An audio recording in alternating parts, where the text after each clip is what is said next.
2025 নারী ওডিআই বিশ্বকাপের কোয়ালিফায়ার খেলতে পাকিস্তান গেল বাংলাদেশ নারী ক্রিকেট দল। কোয়ালিফায়ার বাধা টপকে মূল পর্বে যেতে মরিয়া টিম টাইগ্রেস। সেজন্য ম্যাচ বাই ম্যাচ এগোনোর পরিকল্পনা হেড কোচ সারোয়ার ইমরানের। লাহোরের কন্ডিশন বিবেচনায় বাছাই পর্বের ম্যাচগুলো হবে হাই স্কোরিং বলছেন তিনি। বান্ডেল থাকলে প্রতি সেনমানিতে টাকা বাঁচবে। বিকাশ সেনমানি বান্ডেল কিনে জিতুন প্রতি লেনদেনে। বৃহস্পতিবার সকাল সকাল শাহজালাল বিমানবন্দরে জ্যোতি, নাহিদা, ঋতুমণিরা, হেড কোচ সারোয়ার ইমরানের সাথে ব্যাটিং কোচ ডেভিড হেম্প। সবার গন্তব্য পাকিস্তান, মিশন ওয়ানডে বিশ্বকাপ বাছাই। কোয়ালিফায়ারে 5 ম্যাচের সবগুলো জয়ের সম্ভাবনা আছে বাংলাদেশের।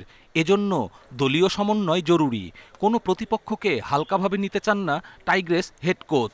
সঠিক পরিকল্পনায় এগোতে চান। প্রিমিয়ার লিগটা সুন্দরভাবে শেষ হয়েছে এবং যে মেয়েগুলো পারফরমেন্স করছে তারাই টিমে আসছে এবং 1 বাই 1 5টা ম্যাচে উইন করতে চাই।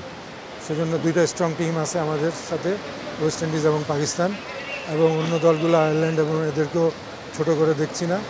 আমরা সবার সাথে ফাইট দিয়ে 1 বাই 1 ম্যাচ জিতে কোয়ালিফাই করতে চাই। লাহোরের উইকেট হাই স্কোরিং, সেখানে ফ্লাড লাইটের আলোতে খেলতে হবে 2 ম্যাচ। ব্যাটিংয়ে দুর্বলতা কাটিয়ে ওঠার চ্যালেঞ্জ হেড কোচের। সেই লক্ষ্যে মিরপুরে অনুশীলনও করেছে টাইগ্রেসরা।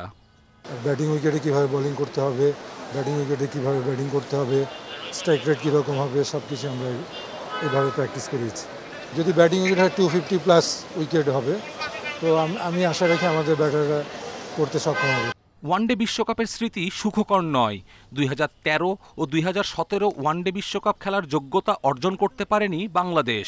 2022-এ গ্রুপ পর্ব থেকেই বিদায়। এবার কোয়ালিফায়ার জিতে মূল পর্বে যেতে মরিয়া থাকবে টিম টাইগ্রেস। কপিল পাল, ইন্ডিপেন্ডেন্ট নিউজ।